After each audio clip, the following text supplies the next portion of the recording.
के सबसे विचित्र, विडंबनापूर्ण और लोमहर्षक बयानों में से एक, one of the very astounding, revealing and shocking statements of Indian politics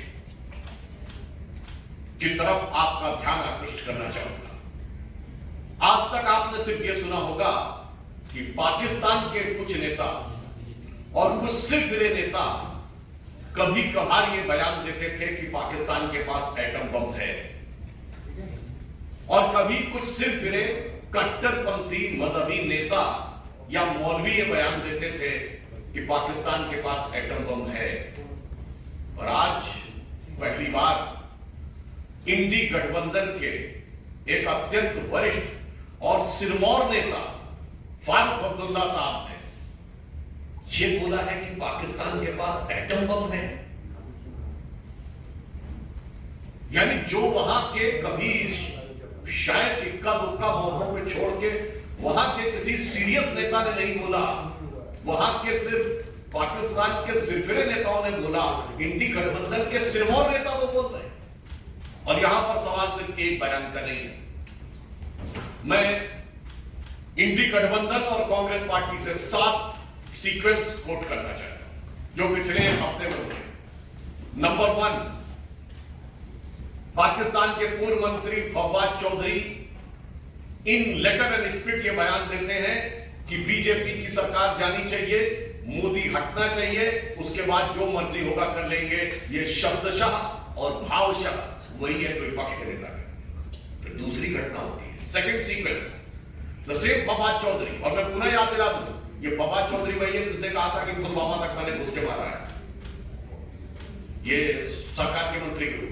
फिर same Fawad Chaudhry, second point, अब वो जवाहरलाल नेहरू को महान सोशलिस्ट और राहुल गांधी को साहब कहते हैं। देन थर्ड सीक्वेंस, महाराष्ट्र में नेता प्रतिपक्ष विजय वडेट्टीवार 26/11 के हमले में, जिसमें कांग्रेस की सरकार ने भी पाकिस्तान को दोषी माना, और यह बात अंतरराष्ट्रीय एजेंसियों FBI के इन्वेस्टिगेशन से लेके सब जगहों पर पाकिस्तान ही दोषी है। हाफिज सईद उसका कर्ता धरता, और उसके लिए इवन कांग्रेस की सरकार ने पाकिस्तान से भी उसको मांगने के लिए रिक्वेस्ट, गुजारिश, दरख्वास्त दी थी, और वो उस पर कवर फायर देने की कोशिश कर रहे हैं। मुझे नहीं लगता है कि पाकिस्तान को ऐसा मॉरल कवर फायर कभी भारत के किसी नेता ने दिया होगा।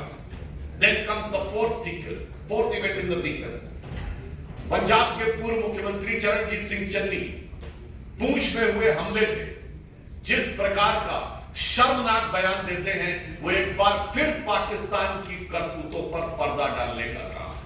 अब आप देखिए ये सीक्वेंस लगातार आगे बढ़ता है। फिर fifth event in the sequence, आज ही सुबह फिर वही विजय वडेट्टीवार, महाराष्ट्र में कांग्रेस के नेता प्रतिपक्ष, अपने बयान पे कायम रह के ऐसे मुशर्रफ की किताब कोट करते हैं। अरे मैं उनसे पूछना चाहता हूं, किसी XYZ की किताब का तुम्हारे लिए ज्यादा मायने, या आपकी सरकार में इन्वेस्टिगेटिंग एजेंसीज, आपकी सरकार के कोर्ट और आपकी सरकार द्वारा शहीद हेमंत करकरे को दिए गए अशोक चक्र, किसका क्या सम्मान अधिक है? अरे चंद कट्टरपंथी वोटों की सियासत के लिए पाकिस्तान को कवर फायर देने के लिए किस सीमा तक आप जाएंगे? क्या आप अपनी सरकार की जांच एजेंसी को झुठलाएंगे, आप अपनी सरकार के कोर्ट को झुठलाएंगे, और इन्वेस्टिगेटिव रिपोर्ट्स, किसकी मृत्यु कैसे हुई, किस गोली से हुई, है बाकायदा जांच एजेंसी में आता है रिपोर्ट।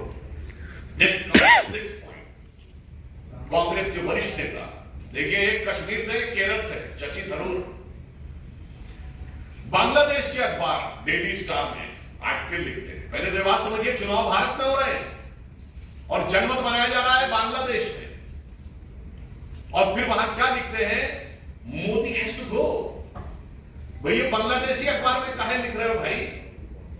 और उसके उपरांत उसमें शब्द प्रयोग करते हैं, इंडियन एडमिनिस्ट्रेड कश्मीर। कश्मीर नहीं, ये वो भाषा है जो पाकिस्तान प्रयोग करता है, Indian administered Kashmir. And then comes the seventh sequence, today's statement of Mr. Farooq Abdullah.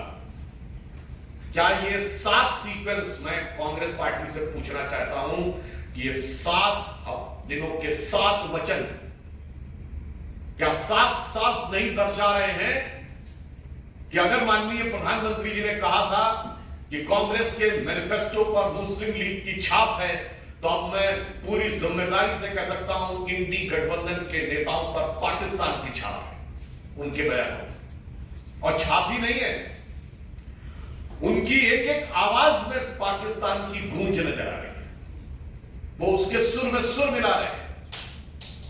मतलब मैं अगर ये बात कहूं कि ऐसा लगता है कि सरहद के उस पार उधर बैठे हुए हैं पाकिस्तान के लोग और इधर बैठे इंडी गठबंधन के नेता, और दोनों एक दूसरे से ये कह रहे हैं कि मिले सुर मेरा तुम्हारा, तो मोदी लहर में कैसे मिले किनारा, क्योंकि ये पहले भी इसमें जा चुके हैं। और अगर ये कह दिया जाए कि इंडी गठबंधन के नेताओं में पाकिस्तान के चंद सिरफिरे नेताओं की आत्मा प्रवेश कर गई है, तो अतिशयोक्ति ना हो, क्योंकि मैं अकेले सिंगल आइसोलेटेड बयान की बात नहीं कर रहा, मैं पूरा सीक्वेंस बना रहा हूं। 7 दिनों के 7 वचन महज संयोग नहीं हो सकते, ये सोचा समझा खतरनाक प्रयोग है। और ये कितना खतरनाक है मैं इसलिए भी कह रहा हूं, विनम्रता और चुनौती से पूछता हूं राहुल गांधी जी और इंडी गठबंधन से कि आपका एक प्रमुख सहयोगी जो उस राज्य से आता है जहां से आप सांसद हैं, कम्युनिस्ट पार्टी कहती है भारत का परमाणु भंडार समाप्त कर देंगे,